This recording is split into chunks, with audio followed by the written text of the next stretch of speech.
Bismillahirrahmanirrahim. Assalamualaikum warahmatullahi wabarakatuh. Alhamdulillahirabbil alamin. Hamdan katsiran thayyiban mubarakan fih.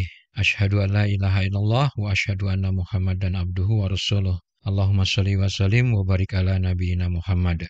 Bismillahirrahmanirrahim. Rabbi shrah li sadri wa yassir li amri wa hlul 'uqdatam min lisani yafqahu qawli. Amin ya Allah ya rabbal alamin. Alhamdulillahirabbil alamin. Senang sekali dapat berjumpa kembali dengan teman-teman semuanya dalam channel kami Belajar Tata Bahasa Al-Quran.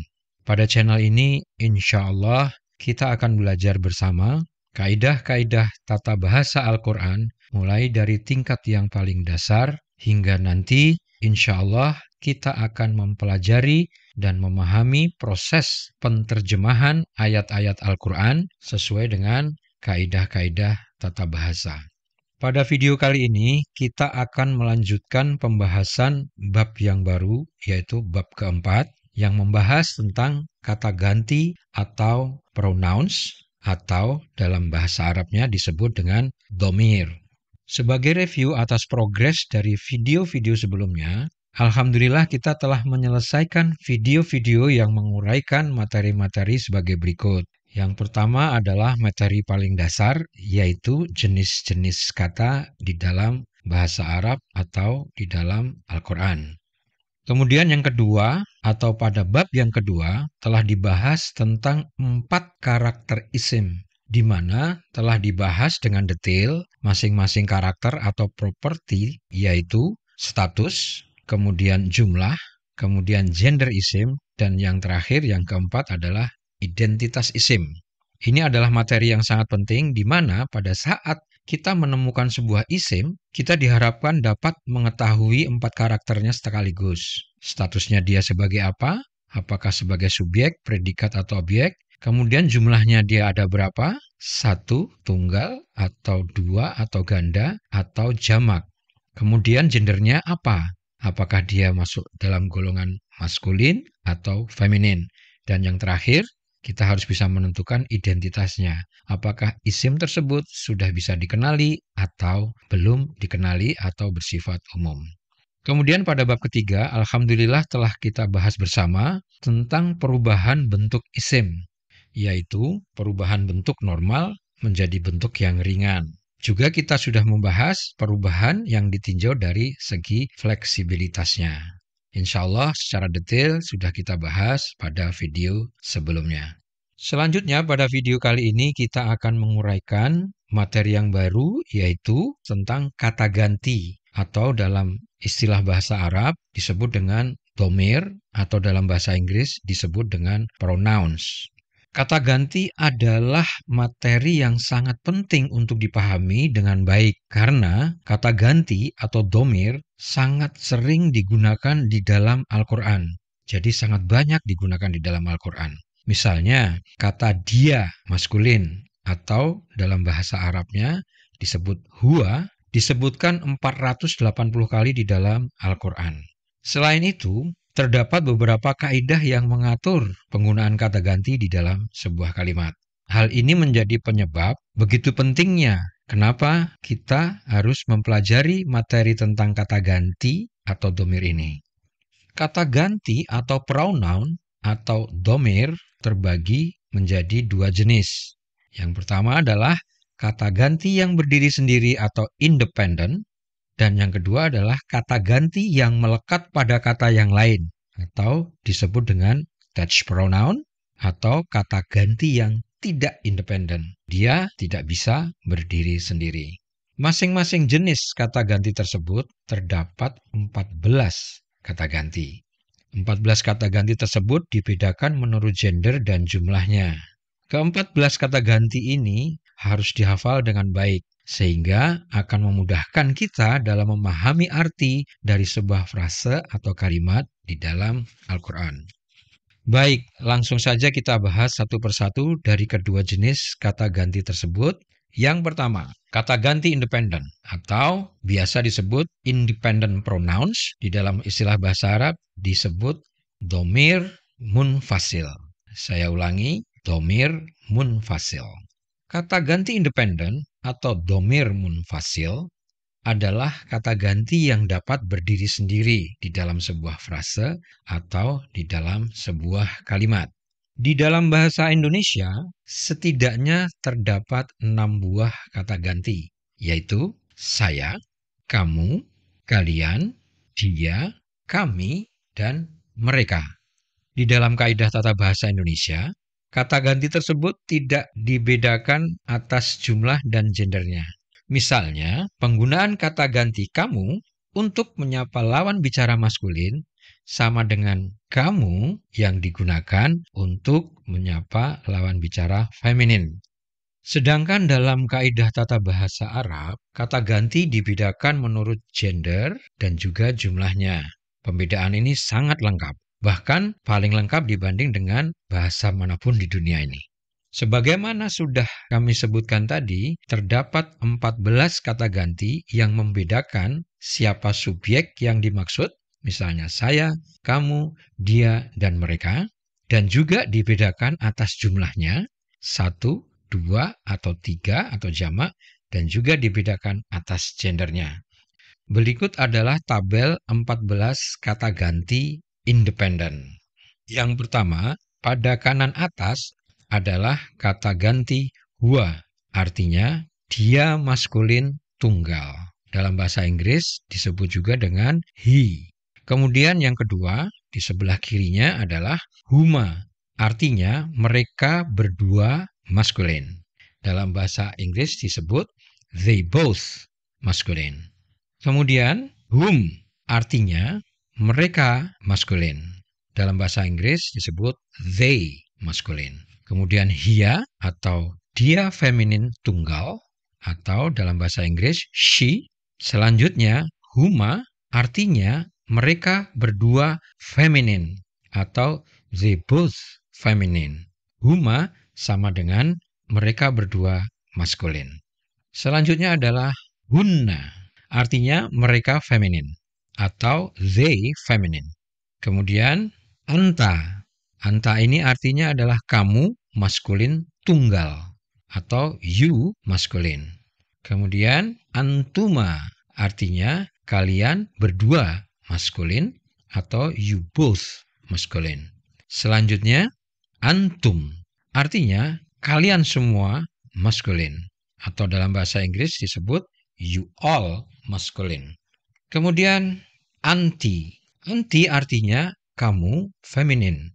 Selanjutnya antuma artinya kalian berdua feminin atau you both feminin. Ini juga sama dengan kalian berdua maskulin.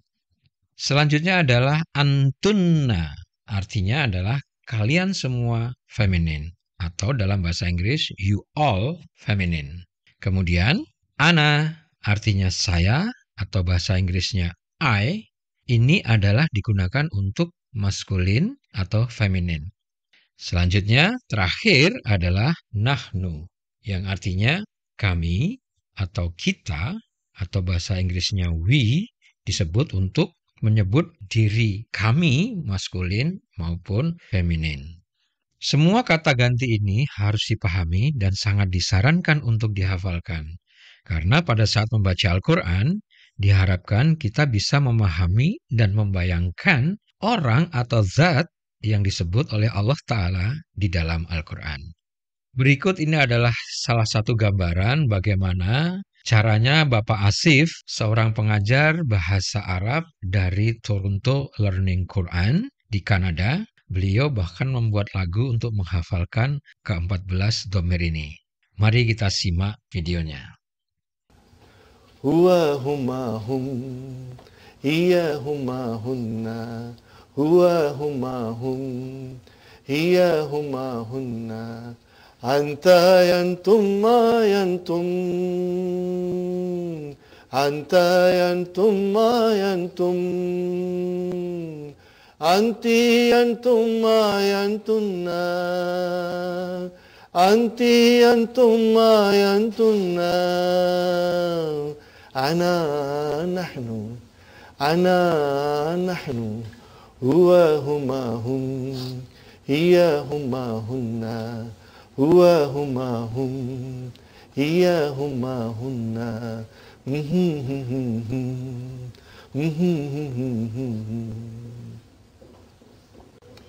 Baiklah, kita lanjutkan. Berikut adalah beberapa kaidah penting tentang kata ganti independen. Yang pertama, semua kata ganti independen dia berstatus rafa. Bahkan dalam ilmu nahwu, kata ganti independen ini sering juga disebut dengan dhamir rafa karena dia tidak mungkin berstatus sebagai nasab atau jar. Jadi kata ganti independen selalu berstatus rafa. Yang kedua, karena statusnya hanya rafa, maka kata ganti ini sudah pasti termasuk dalam ism non-fleksibel. Hal ini sudah kita pelajari di bab sebelumnya. Ism non-fleksibel adalah bentuknya tetap. Jadi tidak mungkin berubah karena statusnya juga tidak berubah. Di dalam bahasa Arab, istilah yang tetap disebut dengan mabni. Selanjutnya yang ketiga, semua kata ganti identitasnya adalah ma'rifah atau sudah dikenali. Jadi saat kita menyebut kamu, dia, mereka, atau kami, itu semua kata-kata tersebut yang disebutkan dianggap sudah bisa dikenali. Berikut adalah contoh penggunaan kata ganti independen di dalam Al-Quran. Yang pertama adalah surat Al-Ikhlas ayat yang pertama. A'udzubillahi minasyaitonirrajim. Qul huwallahu ahad. Di dalam ayat ini terdapat kata ganti independen huwa. Selanjutnya pada surat At-Taubah ayat yang ke-40. A'udzubillahi minasyaitonirrajim. Idh huma fil ghari idh yaqulu li sahibihi la tahzan innallaha ma'ana. Terjemahannya di dalam bahasa Indonesia adalah ketika keduanya di dalam gua, ketika itu dia berkata kepada sahabatnya, "Jangan engkau bersedih, sesungguhnya Allah bersama kita." Di dalam ayat ini terdapat kata ganti huma. Idh huma fil ghari. Ketika keduanya berada di dalam gua. Ayat ini menggambarkan tentang saat Kanjeng Nabi Muhammad SAW bersama sahabat setianya Abu Bakar radhiyallahu anhu saat hijrah ke Madinah dan mereka berdua bersembunyi di dalam gua ketika dikejar kaum musyrikin Quraisy. Selanjutnya pada surat Al-Baqarah ayat keempat, wabil akhirati hum yuqinun, dan mereka yakin akan adanya akhirat. Pada ayat ini terdapat kata ganti hum atau mereka. Selanjutnya pada surat At-Taubah ayat ke-40, lanjutan dari surat yang tadi sempat kita baca. A'udzubillahi minasyaitonirrajim wa kalimatullahi hiyal ulya. Yang artinya, dan firman Allah lah, dialah yang tinggi. Di sini terdapat kata ganti hiya atau dia tunggal feminin yang menunjuk atau merepresentasikan kata kalimah. Kalimah ini adalah isim gender feminin yang tidak sebenarnya, yang ditandai dengan huruf ta marbutoh. Hal ini sudah kita pelajari pada bab sebelumnya, yaitu tentang gender di dalam isim. Contoh selanjutnya adalah pada surat Al-Baqarah ayat 187. A'udzubillahi minasyaitonirrajim. Hunna libasul lakum wa antum libasul lahunna. Mereka adalah pakaian bagimu dan kamu adalah pakaian bagi mereka. Di dalam ayat ini terdapat dua pemakaian dhamir, yaitu hunna atau mereka feminin dan antum atau kalian semua maskulin. Selanjutnya di dalam surat Al-Qasas ayat 35, bi ayatina antuma wa manit taba'akumal ghalibun. Yang artinya dengan ayat-ayat kami atau dengan mukjizat-mukjizat kami, kalian berdua dan orang yang mengikuti kalian yang akan menang. Di sini terdapat kata ganti antuma, kalian berdua maskulin. Ayat ini adalah menceritakan perintah Allah kepada kedua nabinya, yaitu Nabi Musa dan Nabi Harun untuk melawan Fir'aun. Yang terakhir contoh pemakaian dhamir di dalam Al-Quran adalah pada surat Asy-Syu'ara ayat 138. A'udzubillahi minasyaitonirrajim. Wa ma nahnu bimu'adzabin. Dan kami bukanlah orang-orang yang mendapatkan azab. Di sini terdapat kata ganti yaitu nahnu atau kami.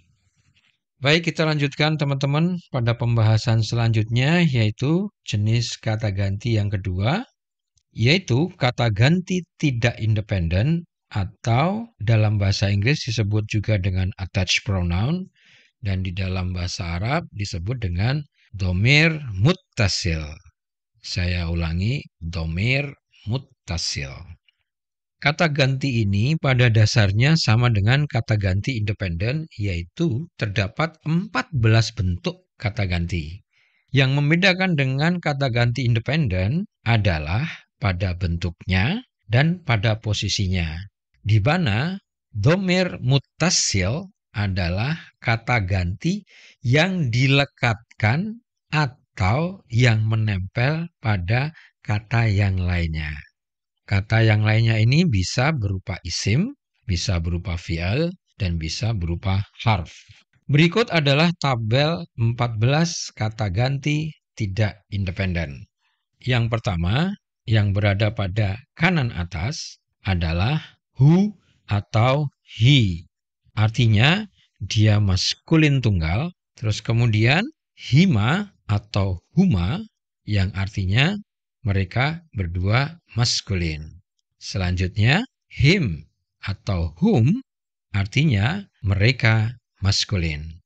Untuk yang feminin, ha artinya dia feminin tunggal atau she. Kemudian, hima atau huma artinya mereka berdua feminin. Ini sama dengan mereka berdua maskulin. Hima atau huma. Selanjutnya adalah hinna atau hunna, artinya mereka feminin. Kemudian untuk orang yang kedua, ka, artinya kamu maskulin. Selanjutnya kuma, artinya kalian berdua maskulin. Terus kum, artinya kalian maskulin. Dan yang feminin adalah ki, artinya kamu feminin. Kemudian kuma, artinya kalian berdua feminin, ini sama dengan kalian berdua maskulin. Kemudian kunna, artinya kalian semua feminin atau you all feminin. Selanjutnya, ni atau i, artinya saya untuk maskulin dan feminin. Kemudian yang terakhir, na adalah kata ganti yang menempel, artinya kami atau kita atau we untuk maskulin dan feminin. Berikut adalah penjelasan beberapa kaidah penting attached pronoun atau kata ganti tidak independen atau dhamir muttasil. Semua kata ganti tidak independen beridentitas ma'rifah atau sudah dikenali atau identified. Berarti kesimpulannya adalah semua kata ganti adalah ma'rifah. Yang selanjutnya adalah kata ganti tidak independen atau dhamir muttasil bisa berstatus nasab atau bisa juga berstatus jar. Hal ini tentunya tergantung dari konteksnya di dalam sebuah kalimat. Sebagaimana kita pelajarin sebelumnya tentang status bahwa sebuah isim tidak mungkin memiliki dua status sekaligus. Jadi harus dicek konteksnya di dalam sebuah kalimat.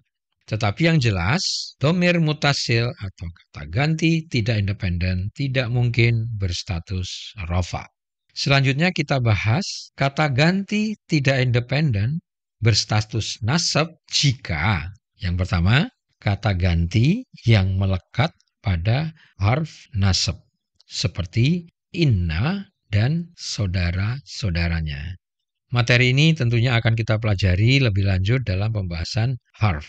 Contoh di dalam Al-Quran untuk kata ganti yang melekat pada harf nasab adalah innaha alaihim mu'sodah. Sesungguhnya dia ditutup rapat di atas mereka. Di dalam ayat ini terdapat kata ganti yang melekat pada frase yaitu innaha. Ha adalah kata ganti berstatus nasab karena mengikuti huruf nasab inna.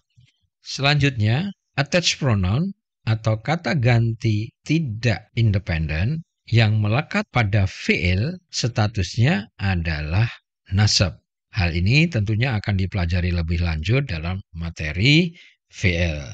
Contoh di dalam Al-Quran adalah di dalam surat Al-Fatihah, A'udzubillahi minasyaitonirrajim, ihdinas siratal mustaqim. Tunjukkanlah kami ke jalan yang lurus. Di dalam ayat ini terdapat kata ganti na atau kami pada kalimat ihdina. Kata ganti na berstatus nasab karena mengikuti atau menempel pada fi'il ihdi.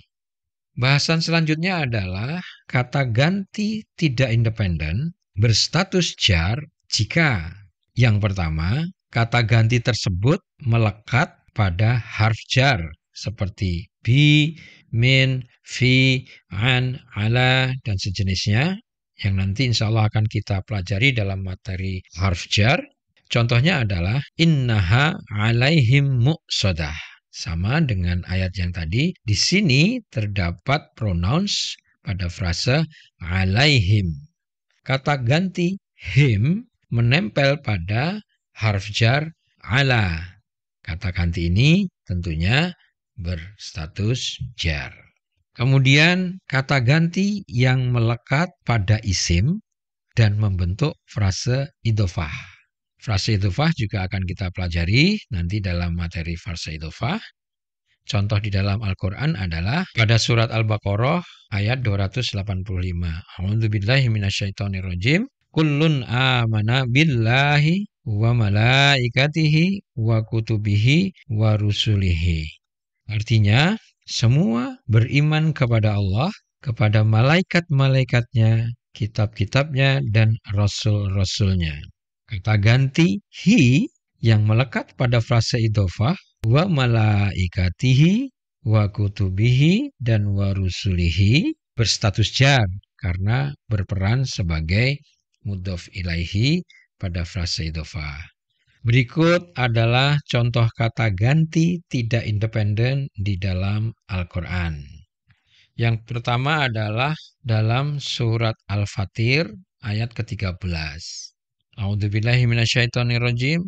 Dzalikumullahu rabbukum lahul mulk. Terdapat dua attached pronoun di sini yaitu kum pada kata rabbukum. Status domir adalah jar karena sebagai mudhof ilaihi.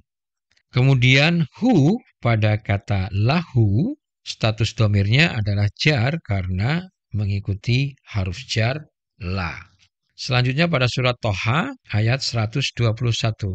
Fa'akala minha fabadat lahuma sawatuhuma.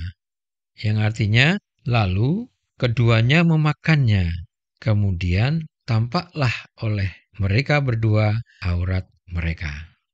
Ayat ini menerangkan saat Nabi Adam dan istrinya memakan buah khuldi. Terdapat dua attached pronoun yaitu kata minha yang berstatus jar karena mengikuti harf jar.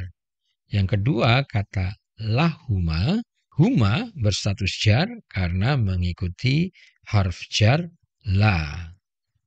Kemudian contoh yang terakhir adalah pada surat Al-Baqarah ayat 12. A'udzubillahi minasyaitonirrajim. Ala innahum humul mufsidun.